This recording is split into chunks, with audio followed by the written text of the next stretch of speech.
नमस्कार दोस्तों, eminent classes में आपका बहुत बहुत स्वागत है। मेरा नाम युधिष्ठिर सिंह राठौड़ है और मैं लेके आ गया हूँ एक नया लेक्चर जिसमें हम मौर्योत्तर काल को आगे डिस्कस करेंगे। इससे पहले जो मेरा पिछला जो लेक्चर था उसमें हमने मौर्योत्तर काल का जो पार्ट फर्स्ट था उसको डिस्कस किया था। अब हम जो है उससे आगे पढ़ेंगे, आगे कौन कौन से अटैक हुए थे, जैसे कि इंडो ग्रीक, शक, कुषाण आदि जो अटैक हुए थे उनको एक एक करके डिटेल में डिस्कस करेंगे।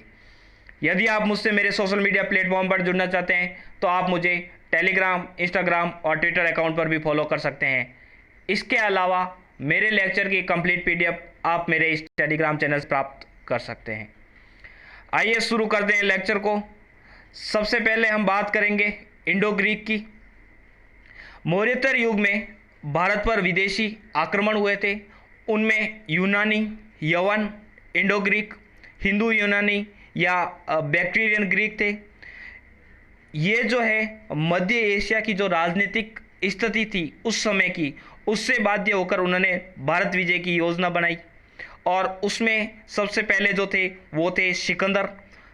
जैसे ही सिकंदर की मृत्यु हो गई उसके बाद में उसके जो सेनापति थे सेल्यूकस निकेटर, उन्होंने मध्य एशिया के बहुत बड़े भाग पर अपना आधिपत्य स्थापित कर लिया था और उनमें से दो स्थान थे। एक था बैक्टीरिया जो था वो था उत्तरी अफगानिस्तान। उत्तरी अफगानिस्तान को उस समय जो है वो बैक्टीरिया कहते थे। और इसके अलावा एक था पार्थिया उस समय जो ईरान वाला जो रीजन था उसको पार्थिया कहा जाता था। तो ये दोनों ही महत्वपूर्ण स्थान थे क्योंकि इस स्थानों की सामरिक और आर्थिक स्थिति जो है इन्हें महत्वपूर्ण बना देती थी। इनके पास में हिंदू कुश, पामीर पर्वत क्षेत्र, दक्षिण में पेरोप्सनाइडाई और अराकोशिया जैसी पर्वत श्रेणियाँ थी, इसलिए ये एक इम्पोर्टेंट रीजन बढ़ जाता है। इसके अलावा सुरक्षा की दृष्टि से भी एक इम्पोर्टेंट रीजन था। यूरोप और एशिया के मध्य व्यापारिक मार्ग के लिए भी ये एक बहुत ही महत्वपूर्ण स्थान रखता था। बैक्टीरिया और पार्थिया साम्राज्य बाद में क्या हुआ कि सेल्यूकस जो निकटर थे उसके जो उत्तराधिकारी वो इतने सक्षम नहीं हुए और इतने सक्षम नहीं होने के कारण जो पार्थिया और बैक्टीरिया जो रीजन था वो स्वतंत्र हो गए और यहाँ पर जो है एक स्वतंत्र शासन की नींव स्थापित हो गई थी। और यहाँ जो स्वतंत्र शासन स्थापित करने वाले थे वो थे यूथिडेमस। और यूथिडेमस के बाद में इन्होंने अटैक करना प्रारंभ कर दिया भारत की तरफ। और यूथिडेमस के जो पुत्र थे उनका नाम था डेमेट्रियस। ये जो है डेमेट्रियस जो है उन्होंने भारत पर अटैक किया और भारत पर अटैक करने के लिए इन्होंने अपने दो सेनापतियों को साथ में लिया। एक का नाम था अपोलोडोर्स और दूसरे थे मिनांडर। अपोलोडोर्स के साथ में वो स्वयं सिंधु की तरफ बढ़ा और उसने मध्यमिका, जो उस समय मध्यमिका उसको कहा जाता था लेकिन वर्तमान में इसको चित्तौड़ कहा जाता है, तो इस क्षेत्र पर इन्होंने नियंत्रण स्थापित कर दिया।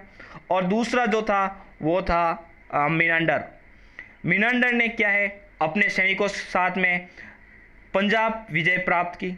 उसके बाद में वो आगे बढ़ता हुआ मथुरा, पांचाल, साकेत और मगध की राजधानी पाटलिपुत्र की तरफ बढ़ा। लेकिन वहाँ तक जाते जाते इन्होंने क्या है, वहाँ पर जो शासक था मगध में पुष्यमित्र शुंग, इन्होंने इसको आगे बढ़ने से रोक लिया। तब इन्होंने जो है अपनी राजधानी जो है वो शाकल या श्यालकोट बना दी थी। जो तक्षशिला की राजधानी, उस समय तक्षशिला के पास में जो रीजन था वो शाकल या श्यालकोट को इन्होंने क्या है अपनी राजधानी बना दिया था। ये आक्रमण की जानकारी हमें बहुत सारी चीज़ों से मिलती है, जैसे कि गार्गी संहिता, महाभाष्य, स्ट्रेबो के जो विवरण है उस सब से क्या है हमें इसकी जानकारी मिलती है। यूथिडेमस के साथ में जो अपोलोडोर्स आए थे या जो डेमेट्रियस के साथ में जो अपोलोडोर्स थे यूथिडेमस वंश के, वो उसके बारे में हमें इतनी जानकारी मिलती नहीं है क्योंकि न तो इनके अधिक सिक्के प्राप्त होते हैं और न ही हमें क्या है इनके कोई अभिलेख वगैरह मिलते हैं। लेकिन मिनांडर के बारे में हमें क्या है बहुत सारी जानकारी मिलती है। एक महायान जो शाखा है, बौद्ध धर्म की दो शाखा होती है, एक हीनयान और दूसरी महायान। जो महायान शाखा है उसका एक ग्रंथ है जिसका नाम है मिलिंद पन्नो। मिलिंद पन्नो से हमें जो मिनांडर है, मिनांडर के जीवन और उसके क्रियाकलापों का हमें वर्णन मिलता है। इसमें नागसेन और मिनांडर की वार्तालाप दिखाई गई है। नागसेन जो थे वो बौद्ध आचार्य थे, तो उनके प्रश्नों के आधार पर हमें मिलिंद के जो है वो बौद्ध धर्म में अभिरुचि और तत्कालीन सांस्कृतिक जीवन में महत्वपूर्ण प्रकाश, ये जो मिलिंद पन्नो पुस्तक है वो हमें डालती है। जब डेमेट्रियस ने भारत पर अटैक किया था तो तब उस समय जो है डेमेट्रियस ने अपने जो पुत्र थे उसको बैक्टीरिया की सत्ता सौंप दी थी और उसके बाद में उन्होंने भारत पर अटैक किया था। लेकिन धीरे धीरे उसके उत्तराधिकारी इतने सक्षम नहीं रहे और यूक्रेटाइड्स ने क्या है उनके उत्तराधिकारियों को हराकर वहाँ पर शासन स्थापित कर दिया। और इधर जब डेमेट्रियस भारत पर अटैक करके यहाँ के क्षेत्रों को विजित कर चुका था, तब उसने वापस यूक्रेटाइड से युद्ध किया, लेकिन वो जीत नहीं सका। तो अपने जो क्षेत्र था वो उन्होंने इंडिया वाला जो रीजन है, इंडिया का जो उत्तर पश्चिम जो रीजन है, वहीं तक आकर उसने सीमित कर दिया। और बाद में इसको शासन में करने वाले व्यक्ति थे मिनांडर। इधर जो शासक बने वो थे यूक्रेटाइड्स, ये इसके संस्थापक हो गए। उसके बाद में उन्होंने वहाँ पर शासन किया और शासन करते करते फिर बाद में उनके एक और उत्तराधिकारी हुए जिसके नाम थे एंटियोक्विट्स। एंटियोक्विट्स के बारे में हमें उल्लेख मिलता है क्योंकि एंटियोक्विट्स के जो दूत थे हेलियोडोरस, वो भारत के जब यहाँ पे सुंग वंश चल रहा था तो सुंग वंश के एक शासक थे जिनका नाम था भागभद्र। भागभद्र के समय जो है वो यहाँ आते हैं और उन्होंने भागवत धर्म स्वीकार किया था, भागवत की उपाधि धारण की थी। और इसके अलावा विदिशा का जो बेस नगर है वहाँ पर इन्होंने क्या है गरुड़ स्तंभ स्थापित करवाया था। इंडो ग्रीक वंश के सबसे अंतिम जो शासक थे उनका नाम था हर्मियस। तो ये था इंडो ग्रीक अटैक। अब इस इंडो ग्रीक अटैक से भारत में इनका क्या योगदान रहा, इनके शासकों ने भारत में क्या योगदान रहा, उनको हम देख लेते हैं। तो जब इन्होंने अटैक किए तब इनके जो बाद में इन्होंने सिक्के चलाए और सिक्के जो थे वो सोने के सिक्के थे और इसके अलावा इस पर लेख लिखे हुए थे। इससे पहले जो भी इंडिया में सिक्के होते थे उस पर लेख नहीं मिलते थे, पंचमार्क सिक्के होते थे, इसलिए इसमें जो है पहली बार हमें लेख युक्त सिक्के मिलते हैं। इंडो ग्रीक जो शासक थे इन्होंने सोने के सिक्के चलाए। इससे पहले जितने भी शासक हुए थे अपने इंडिया में उन्होंने सोने के सिक्के नहीं चलाए थे, वो चांदी के, तांबे के अलग अलग प्रकार के सिक्के चलाते थे। गार्गी संहिता के अनुसार भारत ज्योतिष शास्त्र के लिए यूनान का ऋणी रहेगा क्योंकि जो ज्योतिष शास्त्र है वो भारतीयों ने यूनानियों से सीखी थी। इसके अलावा सप्ताह का प्रचलन आरंभ हुआ। 7 दिन का एक सप्ताह वो उसका प्रचलन आरंभ हो गया। उससे पहले भारत में सप्ताह नहीं रखा जाता था, नॉर्मल दिन ही होते थे। लेकिन यूनानियों के आक्रमण के बाद में यहाँ पे सप्ताह का प्रचलन शुरू हो गया था। भारतीय नाटकों पर भी यवन प्रभाव पड़ा और रंगमंच का जो पर्दा होता था उसको यवनिका कहा जाने लगा। तो यवन से सीखा, इसलिए उसी जो पर्दा होता था वो आगे जब शुरू किया जाता है या ख़त्म किया जाता है तो पर्दे को उठाया या गिराया जाता है, तो उस पर्दे को यवनिका कहा जाने लगा। यूनानी भारतीय मसालों से परिचित थे, इसलिए काली मिर्च को यवन पीरिया कहा जाता था और वो मसालों का व्यापार भी यवनों के साथ में करने लगे और मसालों के बदले में वो जो है सोना लेने लगे। अब चलते हैं नेक्स्ट विदेशी अटैक पर। अगले जो थे वो थे शक वंश। ये भी मध्य एशियाई के बर्बर जाति थे। ये यूची कबीले ने इनको पराजित कर दिया था। वहाँ पे एक कबीला था जिसका नाम था यूची कबीला। यूची कबीले ने इनको पराजित किया और ये फिर पराजित होकर भारत की तरफ आगे थे। चीनी जो साहित्य है उसमें शकों को सही या सहवाग कहा गया है। इसीलिए जो भी वर्तमान में अपने जो सहवाग जो जाति है माना जाता है कि वो शक से संबंधित है। इसके अलावा भारतीय साहित्य में इन्हें शीथियन कहा जाता है, इसलिए इनके जो नाम है वह कहीं कहीं हमें शक शीथियन के नाम से भी मिलते हैं। ईरान के शासक डेरियस के नक्श रुस्तम जो अभिलेख है उससे हमें शकों का उल्लेख मिलता है। और शकों का जो है भारत में 4 महत्वपूर्ण केंद्र थे, उसमें से थे तक्षशिला, मथुरा, नासिक और उज्जैन। तो ये जो 4 महत्वपूर्ण प्रमुख केंद्र थे शकों के। तक्षशिला और मथुरा के बारे में हमें इतनी कोई ज़्यादा जानकारी नहीं मिलती है, लेकिन नासिक और उज्जैन के शासक जो है वो काफ़ी महत्वपूर्ण भी हुए थे। भारत में आने वाले प्रथम जो शक थे उनका नाम था मोयश। तो मोयश जो थे वो प्रथम शक थे जो भारत की तरफ आए थे। अब बात करते हैं हम नासिक के। तो नासिक के एक शासक हुए थे जिनका नाम था नहपान, और नहपान को जो है वो गौतमीपुत्र सातकर्णी जो आंध्र सातवाहन है उनके शासक हुए थे गौतमीपुत्र सातकर्णी। उन्होंने जो है वो नहपान को पराजित किया था। अब बात करते हैं हम उज्जैन की। तो उज्जैन में एक शासक थे जिनका नाम था चपटन। चपटन के जो पुत्र थे उनका नाम था रुद्रदामन। रुद्रदामन सबसे शक्तिशाली शासक बने थे। इन्होंने जो है वो वशिष्ठी पुत्र पुलमावी को 2 बार पराजित किया था। जूनागढ़ अभिलेख के अनुसार इन्होंने जो है वो सुदर्शन झील का पुनर्निर्माण करवाया था, तथा जूनागढ़ अभिलेख वहाँ पर जूनागढ़ अभिलेख लिखवाया था। और वो जो संस्कृत भाषा का प्रथम बड़ा अभिलेख है, तो विशुद्ध संस्कृत भाषा का सबसे बड़ा जो अभिलेख है प्रथम, वो है जूनागढ़ अभिलेख। शकों ने चांदी के सिक्के बड़ी मात्रा में चलाए थे। तो शकों की एक और विशेषता हो गई कि इन्होंने चांदी के सिक्के चलाए थे। चांदी के सिक्के जो है वो शकों की विशेषता है। रुद्र सिंह तृतीय जो है वो अंतिम शक सम्राट हुए थे। अब चलते हैं नेक्स्ट विदेशी अटैक पर। अगले जो विदेशी अटैक था वो था कुषाणों का। कुषाण जो थे वो मध्य एशिया के जो यूची कबीला जो था उसके वो थे, उससे संबंधित थे। और इनकी जो शाखा थी वो थी कुई शुआंग शाखा। तो कुई शुआंग शाखा से संबंधित थे कौन? कुषाण। कुषाणों की जो है वो भारत में 2 राजवंशों ने शासन किया था। एक था कदफिसस ग्रुप और दूसरा था कनिष्क ग्रुप। पहले जो है वो कदफिसस ग्रुप ने यहाँ पे स्थापना की और यहाँ पे शासन किया। उसके बाद में कनिष्क ग्रुप ने इस राज्य का विस्तार किया था। अब इसके संस्थापक कौन थे? तो उनका नाम था कुजुल कदफिसस। ये प्रथम कदफिसस थे।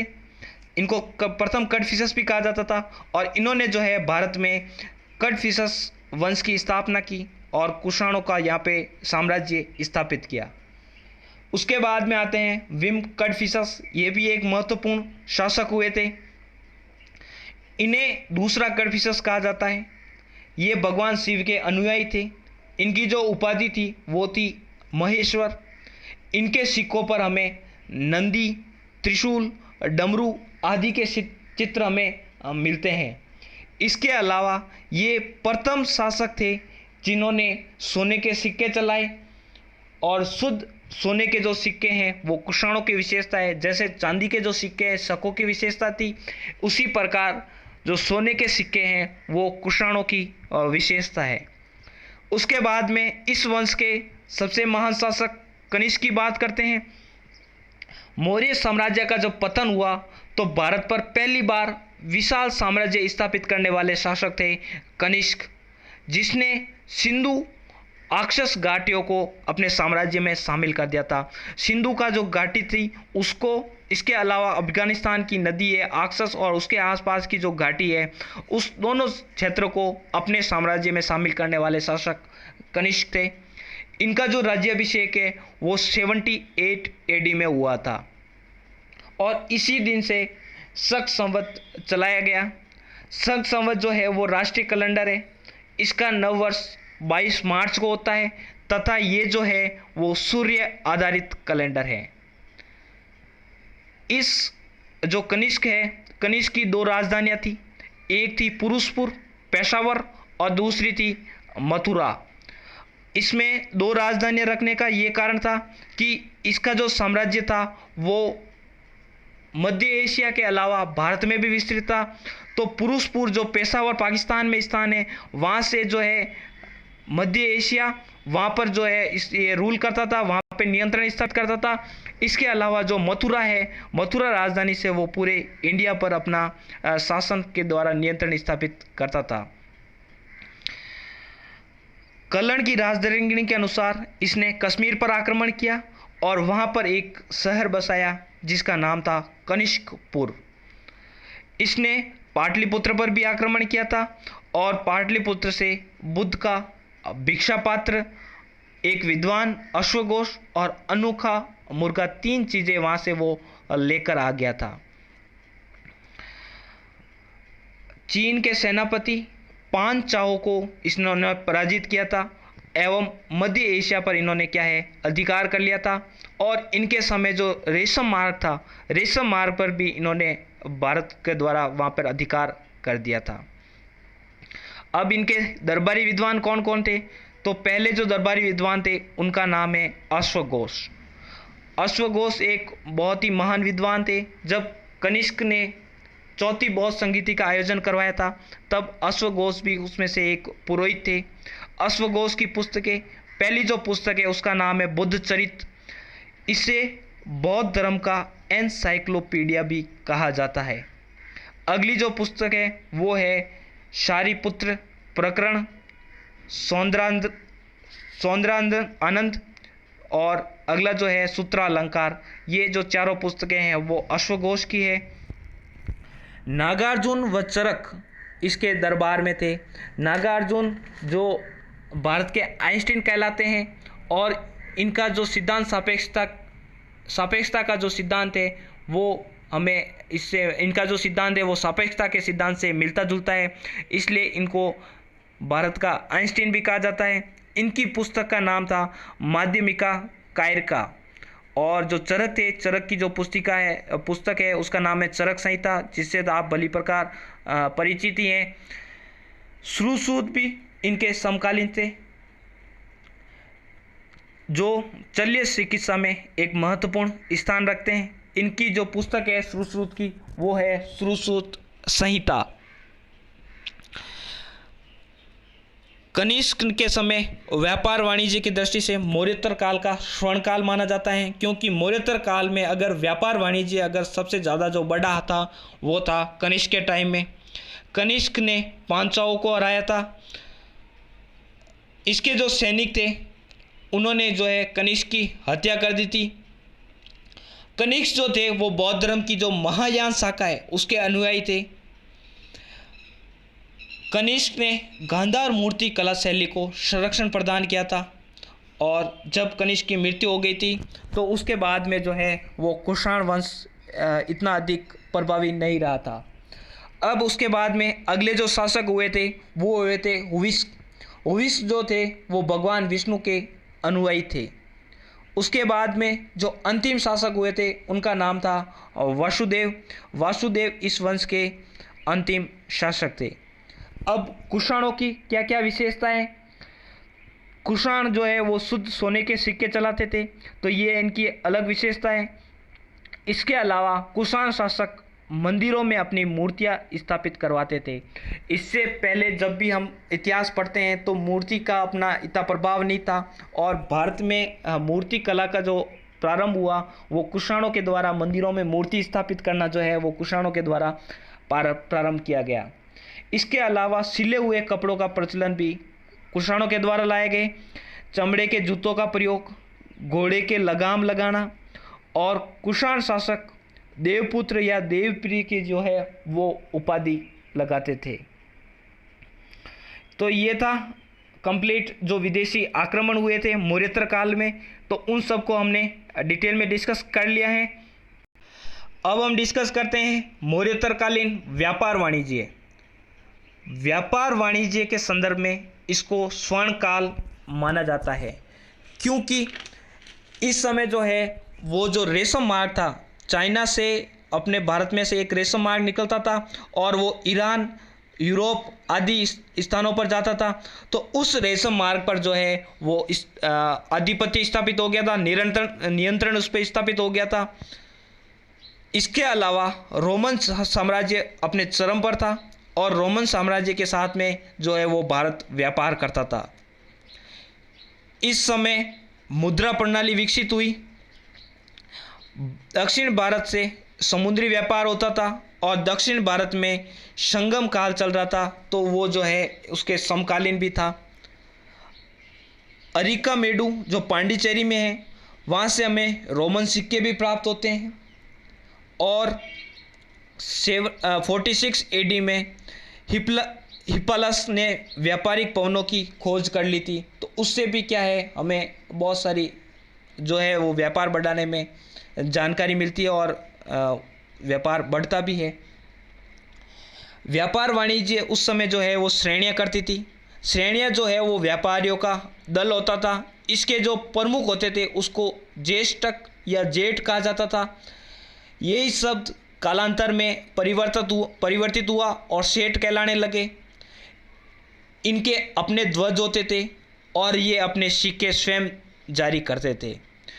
तो ये था मौर्योत्तरकालीन व्यापार वाणिज्य। अब हम बात करते हैं मौर्योत्तरकालीन कला की। मौर्योत्तर काल में जो कला हुई थी, उस समय विभिन्न मूर्तिकला शैलियों का मौर्योत्तर काल में विकास हुआ था।